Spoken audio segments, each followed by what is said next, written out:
Can you tell us one really good thing about building a consumer tech business today? Yeah, so let me tell you, the best businesses are built when the markets are very bad. What does happiness mean to Ashish? Impact, right? People like us trade a service, and that truly creates a lot of value for people. Somebody would say, listen, Ashish, thank you for creating IndMoney because I could now invest in Apple and Google stocks. Or when small hotel owner would meet me at the airport, he would say, thank you for, creating the system. It has helped me to increase my bookings by 30%. That's true impact because we have made it accessible. Goibibo was acquired by MMT. I would love to hear what your mindset was around that time, when you decided to exit. Yeah, look, I think it was difficult, very difficult.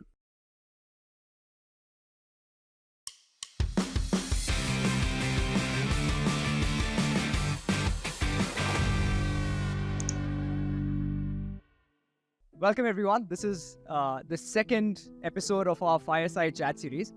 I'm your host, Raj Janeja. I run an early stage fund called First Unicorn Capital, and I've spent a significant part of my career in promoting the growth of startups and entrepreneurship in general. I'm sure a lot of you are aware that we're living through a funding winter, and economic cycles are something that we all have to learn to live with.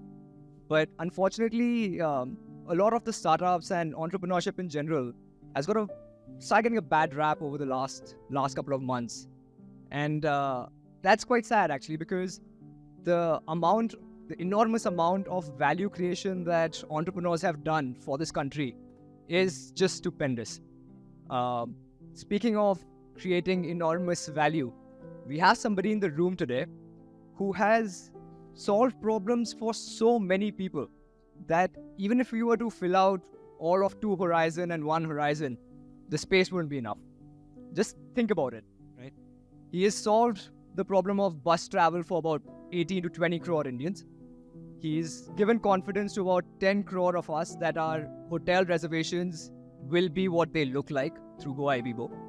He solved the, problems for about 4.5 lakh or 5 lakh merchants through PayU, and on the weekend he still had time, so he was like, hey, let me go and democratize investing and wealth creation for the rest of India. So how does one man do all of this in one lifetime? To answer this question and a lot more, please give it up for the man of the hour, Mr. Ashish Kashyap. Jesus and Mike. Thanks, Raj, for having me over. None of it was done together. And I just really don't believe in a concept called multitasking. I think only some of the women here can do that really well. Definitely not me. No, okay. I'm going to ask you this question to begin with, right? A lot of the big startups are actually not made out of Gurgaon, but they're made out of Bangalore. Why have you chosen Gurgaon to be the place where you've built out most of your startups? Yeah, look, that's an incorrect perception. If you look at Delhi NCR and you were to add the sum total of market cap, I think Gurgaon beats Bangalore. I can send the calculation. So, I think that's an incorrect perception. I have some receipts for why you actually started all your ventures in Gurgaon. Would you like to see it? So, the real reason that Ashish started his ventures out of Gurgaon is this. Gurgaon has more liquor shops per square kilometers than ATMs. And I think somewhere deep down you know that Gen Zs are more motivated by partying than they are with money, and you could build great teams out of here. But let me be honest, I don't think all liquor shops are selling genuine liquor, so I have to come to Quorum. Oh, Quorum guys, you just got your promotional snippet right there. And they make the best espresso martini. Oh, they do. We move from the conversation about alcohol to you. And as part of, these fireside chats, something that me and my team do is we try to get into what makes a person tick, right? And thanks to social media, we don't have to go too far. And luckily, you tweet a fair amount, right? So what we did was we scoured your tweets And we got a lot of insight into your guiding principles, your approach to entrepreneurship. And I thought that in this first section of getting to know you, we'll unpack a few of those. How does that sound? All right, cool. So for the first one, right, how Ashish looks at life. Here, there's a tweet that you had put out. Everyone, you guys can look at the tweet there. The happiness equation.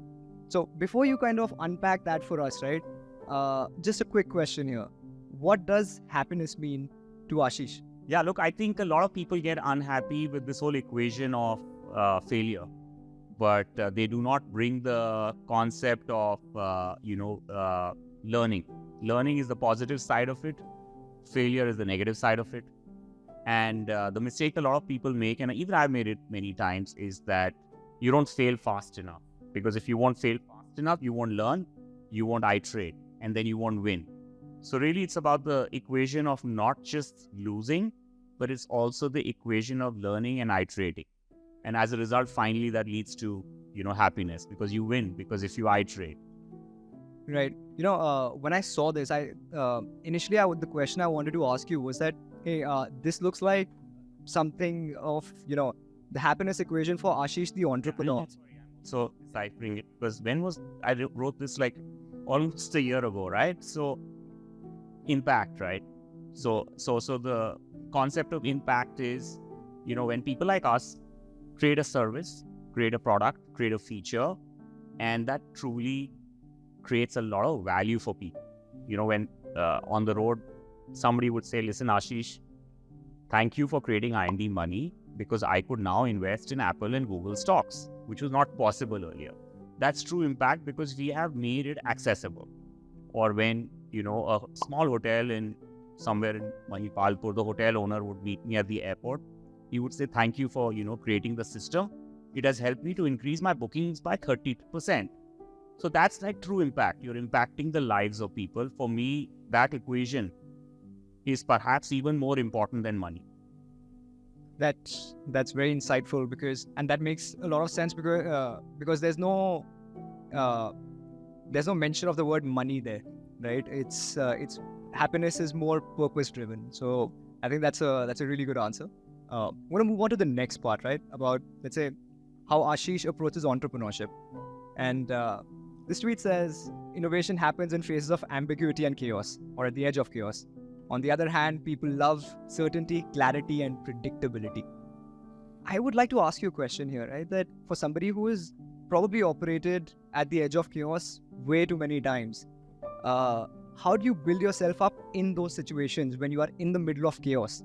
And to tell yourself that, look, this is how it's supposed to be done. Can you tell us from your stories, from your experiences, what that moment is like? Yeah, look, I think firstly, building businesses or building anything is not linear and very, very unpredictable, because there are many things changing and many things going on in your life. It's almost like, for the men here who play football, it's almost like playing football or any sport, right?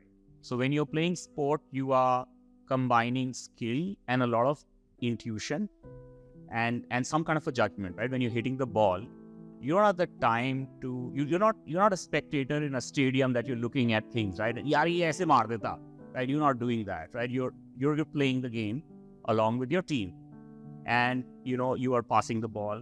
You don't have the time to look up, and it just needs to happen through a lot of iteration. It needs to happen through a little bit of a gut feel and intuition, and there's chaos around, right? And what that creates is magic. The minute you try to build something in a very predictable manner, it is most likely going to fail. So do you all know the statistics of, let's say, 100 startups start? How many fail? Anyone knows that statistic? It's a very interesting one out here. It's 4 out of 5, isn't it? So out of 100, how many fail? 99 fail. Okay, so that's the reality. And the reason is because everybody wants to follow the path of predictability, the path of something which is, more certain. You talk to many people, they want predictability and certainty, but the reality of the world is not such. It is chaotic and it's going to change. So you want to try and be at the edge of chaos, not anarchy, but anarchy mein kuch nahi banega, but really at the edge of chaos. And then you see that, things are blossoming and things are kind of building up and things are kind of coming. That's a really nice answer. You typically orchestrate some bit of accidents. Okay, so operate at the edge of chaos, but not going into anarchy, right? I just have a follow-up to this as well. We are having this conversation that, it's always chaos nowadays. Even today, as an entrepreneur, you're facing that. How are you different when you are, facing chaos in the office today as a mature, multiple-time founder versus, let's say, when you were doing it in your earlier entrepreneurial avatars? Very good question. So I think, as I said in the beginning, right, there is no concept called multitasking. You could do many things, but you can't do many things at the same time. So I essentially break up the problems into small parts and I simply prioritize. And I very quickly realized that out of those problems, some solutions need to be parked or killed, or some ideas need to be killed. And then out of those 2-3 things, let's go behind it crazily. In the past, I would get emotionally involved with some of those ideas and solutions. And I would also, as a very young person, lose my cool. So I wouldn't be very good with people. I would essentially, I think, be unreasonable, which I don't think is the right thing to do. One has to be practical. So I think the new me is to break up the problems into parts, prioritize, and then attack. Right. You've also not been somebody who's a proponent of democratic decisions in the workplace, right? Is that something that's become stronger with time? Or is it something that you've kind of tried to adapt to that, hey, I want to be softer to the team, let it seem like that? How is your perception towards those decisions? See, non-democratization does not mean that you are doing bad things, firstly. I don't think any organization can run through a truly democratic process. It's just impossible. I think in a house also, imagine if you democratize decisions between a husband and wife, there'll be craziness, right? So, the buck has to stop at you or the founding team, and decisions have to be taken for the right or wrong. Many organizations fail because they just don't take decisions, they don't change fast enough, they don't iterate fast enough. They are waiting for consensus from 50 people, 20 people. That is just going to waste time. World is changing. So I just don't think the best performing companies will have a democratized decisioning and actioning process. Fair enough. I think now that we've gone through the first section of getting to know you, right? I'm going to just double click on your entrepreneurial journey and some of the experiences there.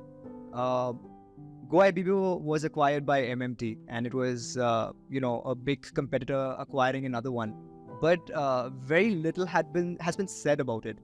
I would love to hear what your mindset was around that time, when you decided to exit, and during that time. Could you give us some insight into what that process is like for a founder going through a category dominating kind of a merger? Yeah, look, I think it was difficult, very difficult.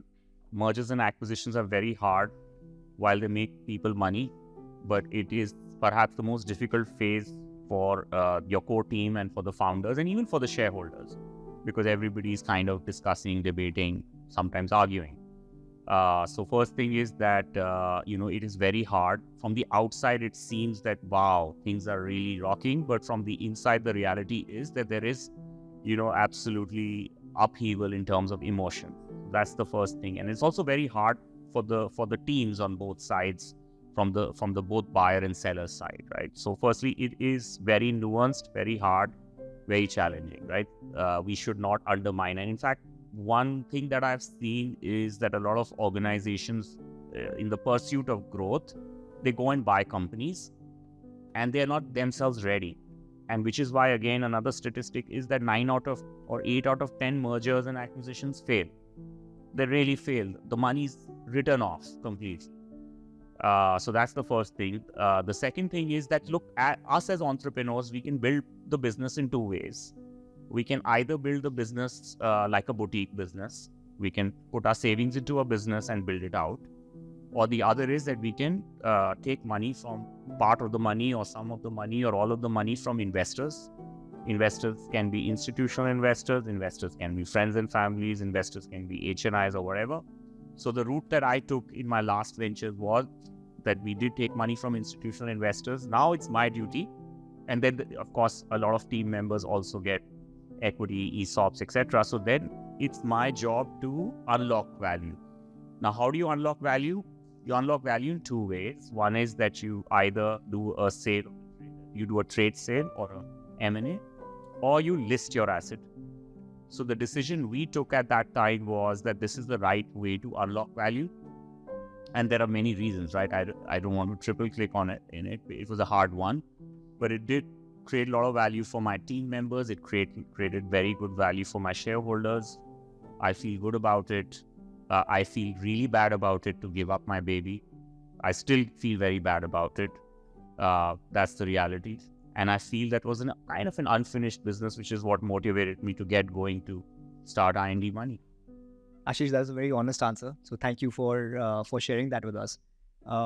Just as a as a next question to which is related to this, you're someone who's built consumer tech businesses in at the time where VC money was just coming in. When there was plenty of VC money, and now when VC money is drying up again. Can you tell us one really good thing about building a consumer tech business today in these times, and one really bad thing about building a consumer tech business in these times?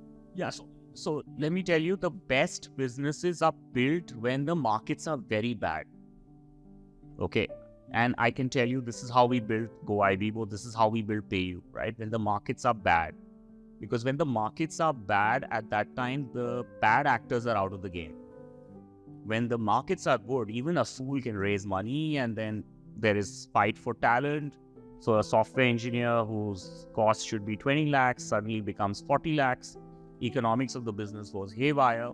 So the best time, and then of course our friends at Google and Facebook in the best time make a lot of money because those advertising systems are a bidding and optioning system. So they make a lot of money. So which means your cost of acquisition, your user acquisition cost is suddenly doubled. Your manpower cost is doubled. Your rental cost in offices, everything is doubled. But when the markets are bad, that is the best time to build a business. And and good players need to really recognize that and double down during that time. Do it frugally. Once you build your product market fits, once you've done 0 to 1, 1 to 10, 10 to 100 journeys, then you can of course scale, right? Because once you've hit 10 to 100 journey, then you're in the game. Right. What's the best time? You mentioned that's the best time to build a business. What's the best time to exit a business? When you're winning and you have commitments to return capital to people, as in give them the XIRR in your language as a fund manager, then you should exit or part exit. I think most founders though now want to list their assets on the stock exchanges, become more straightforward, easier. Retail investors such as you guys are now more kind of understand the concept of investing domestically. So I think that's what everybody wants to do. But I guess if you want to list, you should be profitable, bottom line profitable. I don't think we should be negative because that creates too much of wrong team pressure. On the other hand, when you do a trade sale or M&A, at that time your economics could be looking good, but you may be EBITDA negative because you're fighting. Right. Something you said actually resonates to a conversation I had. This is about 7 years back. I had a conversation with this gentleman called Apramya Radhakrishnan. He was the founder of Taxi for Sure, and Taxi for Sure sold to Ola for $200 million. So I asked him this same question: when is the right time to sell? And he told me this. He was like, the right time to sell is when you don't want to sell, right? And that's exactly what, in retrospect, turned out to be a really good deal for him as well. Yeah, look, I mean, I think in general, you want to create an asset which is going to live for a very long time, even if you're not running it. And you want to create a legacy as an entrepreneur or a founder. I mean, today's day, still hugely, millions of people book on the travel app that I created. Lakhs and millions of merchants still use the payment system. So you want to create legacy for sure, besides creating wealth for people, etc. That's, I think, which is very important. In terms of exit decision, there are like lots of variables at play. I'd like to ask this question. Being a repeat founder, right? Everyone knows that there are a lot of advantages. You're on the top of the list for a lot of VCs. Are there some disadvantages to being a repeat entrepreneur? I think the big disadvantage is that people like us don't fear short-term failures, but we start like in the first one you are okay to fail completely. In the second one you want to avoid it, right? Because people remember the last thing that you did. So the fear of complete failure, disaster, is not there in your first venture, but is there in the second venture. Is it because of some sort of a spotlight effect that people are looking at? Yeah, I think people expect कि भाई कुछ तो बनना चाहिए, right? Like something should be made out of this, essentially. Right. No, I think, and of course, even our media has done a reasonable job of promoting a bit of entrepreneurs on this front.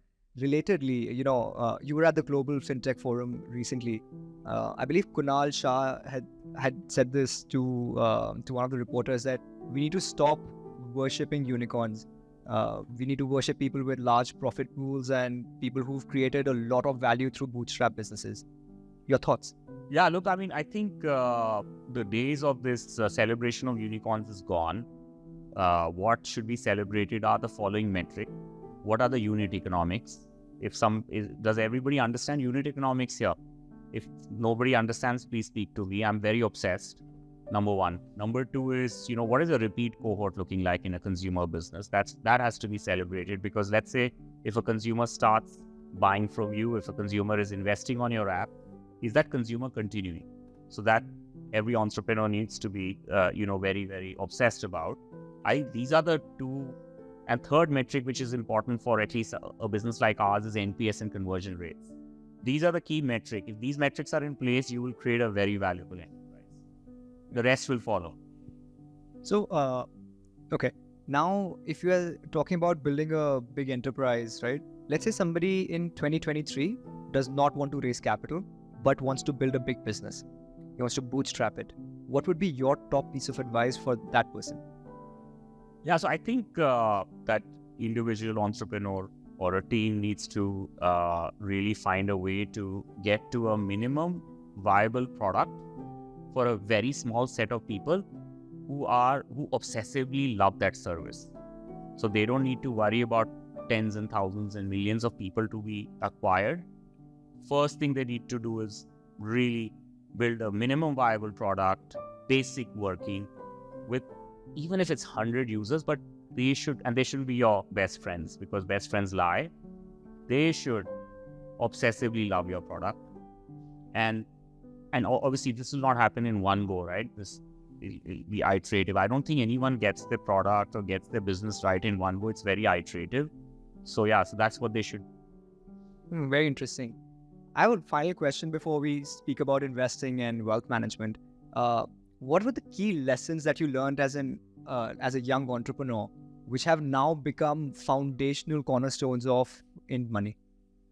Yeah, I think so. First, the most important lesson is that you want to surround yourself with great team.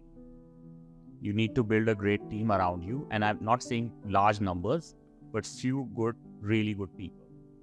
The second thing is that you want to be honest to yourself. Many times we build stuff, we fall in love with it, but your customers are not in love with it. Your family is lying to you.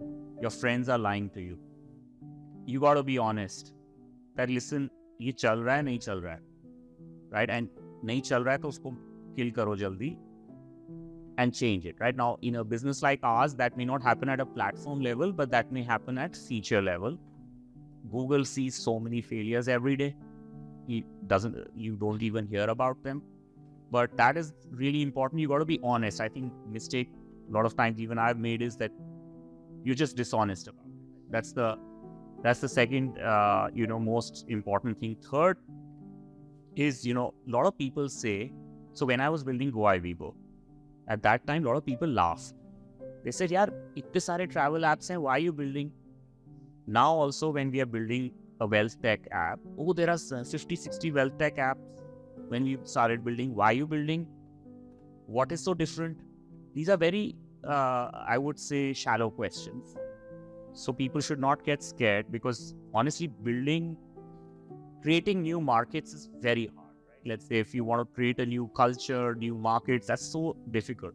You want to play a game where markets are getting created, there are tailwinds. You don't want to get into things where there are headwinds. So the third thing is that never fear competition. Never fear that अच्छा इतने सारे players हैं, I cannot do, because there's so much that you can do in a product, which you can innovate so much, even if there are 50 other people trying to solve a problem, because there is so what I say to myself is always execution is greater than an idea. Idea everybody gets, who can put it out there, who can get the ground running faster, who can solve problems better. So I think that's the other very important cornerstone. And that's why your entire... Sorry, the last thing is, for me, energy, positive energy is more important than intellect. So you will get a lot of intellectual people. They will intellectualize with you. यार ये ना हो नहीं सकता. Sari intellectualization would be on why can't something happen. But high energy, high intent people will typically do hit and trial, madly, without doing too much of over-analyzing. And at the end of the day, that's the game, right? You want to be in momentum. You want to do hit and trial. You want to see data, of course. You don't want to be stupid. But that's why they win.